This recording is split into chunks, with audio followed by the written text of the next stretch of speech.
Assalamualaikum warahmatullahi wabarakatuh. Perkenalkan, nama saya Indri Destiani dengan NPM akhir 066. Di sini saya akan mempresentasikan hasil review jurnal saya dan hasil esai yang telah dibuat oleh saya. Yang pertama, jurnal pertama berjudul Progress of Fissure Oceanography Coordinated Investigation in the Gulf of Alaska and Outer Phases. Ini tuh jurnal tahun 2023. Jurnal ini memberikan gambaran lengkap mengenai perjalanan dan kontribusi FOCI dalam riset oceanografi dan perikanan di Alaska. Penulis menyoroti pentingnya kolaborasi lintas disiplin dan institusi dalam memahami dinamika ekosistem laut yang kompleks. Nah, hasil penelitian EcoCoFoci telah banyak membantu dalam memahami faktor-faktor yang mempengaruhi rekrutmen ikan dan perubahan ekosistem akibat variabilitas iklim. Namun, jurnal ini lebih bersifat naratif dan ringkasan, sehingga detail teknis dan aplikasi kebijakan belum banyak dibahas. Secara keseluruhan, jurnal ini sangat bermanfaat sebagai referensi utama bagi peneliti, pengambil kebijakan, dan memperhati lingkungan laut.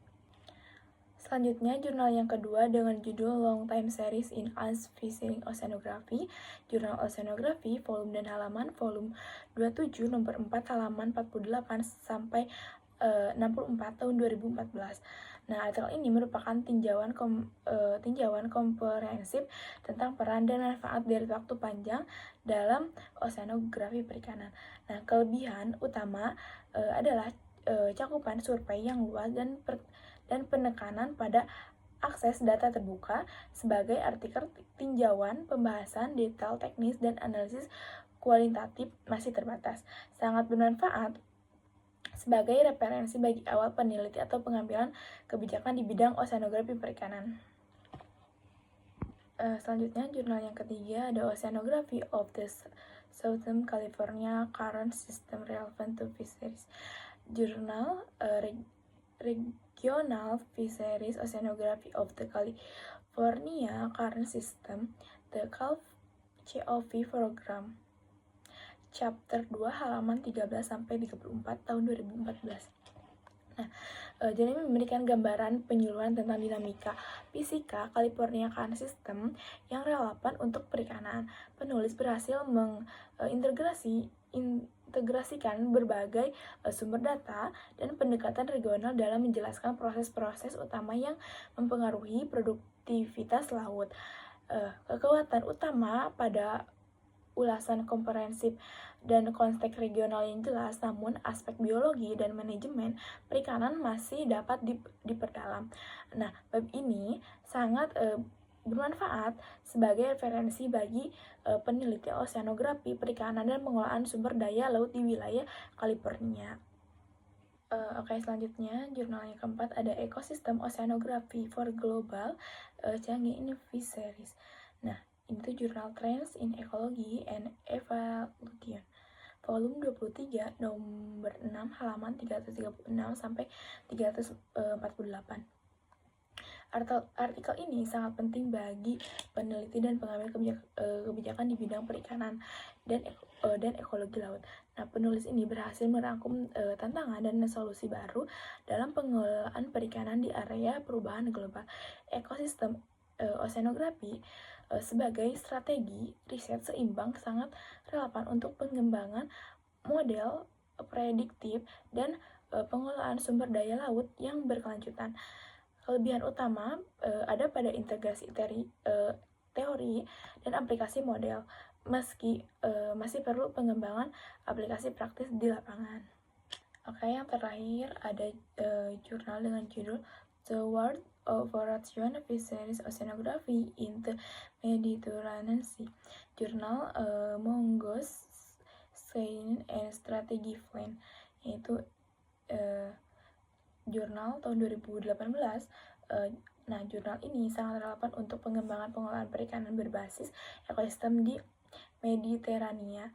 Penulis berhasil menguraikan pentingnya integrasi data oceanografi operasional ke dalam penelitian stok dan kebijakan perikanan.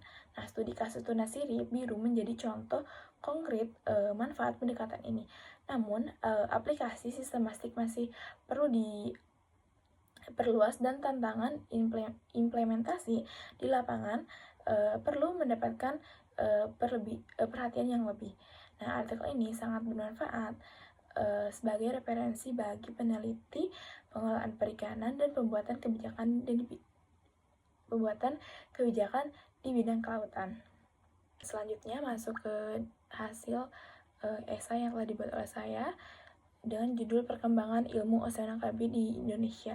Nah, pendahuluannya itu ilmu oseanografi merupakan bidang yang sangat penting bagi Indonesia, mengingat negara ini memiliki wilayah laut yang sangat luas dan beragam. Perkembangan oseanografi tidak hanya mendukung pengelolaan sumber daya laut secara optimal, tetapi juga menjadi dasar bagi pembangunan nasional yang berbasis maritim. Seiring meningkatnya tantangan lingkungan dan kebutuhan pemanfaat laut yang berkelanjutan, pemanfaatan yang mendalam tentang dinamika laut menjadi semakin vital bagi Indonesia. Selanjutnya ada pembahasan perkembangan ilmu oseanografi di Indonesia telah berlangsung sejak masa kolonial, kemudian berkembang pesat melalui kontribusi lembaga riset dan perguruan tinggi nasional. Penelitian utama meliputi dinamika arus laut, karakteristik fisika dan kimia air laut, serta ekologis laut yang sangat mempengaruhi produktivitas perikanan dan kesehatan ekosistem. Nah, penggunaan teknologi modern seperti sensor akustik dan pemodelan numerik semakin memperkuat kualitas penelitian. Namun, di balik kemajuan tersebut, masih terdapat tantangan seperti keterbatasan fasilitas, pendanaan, dan integrasi data antar lembaga. Untuk mengatasi hambatan ini, peningkatan pendidikan, penguatan kolaborasi riset, dan pengembangan pusat data nasional terus diupayakan agar ilmu oseanografi dapat berkembang lebih optimal. Dan yang terakhir itu adalah kesimpulan. Nah, ilmu oseanografi di Indonesia telah memberikan kontribusi besar dalam pemahaman dan pengelolaan laut Nusantara. Kemajuan riset, pendidikan, dan teknologi telah memperluas posisi Indonesia di bidang kelautan dengan dukungan kebijakan, kolaborasi antar lembaga, serta peningkatan kapasitas sumber daya manusia. Ilmu oseanografi diharapkan mampu mendorong Indonesia menjadi poros maritim dunia yang berkelanjutan dan tangguh. Nah, mungkin sekian presentasi dari saya, kurang lebihnya mohon maaf. Assalamualaikum warahmatullahi wabarakatuh.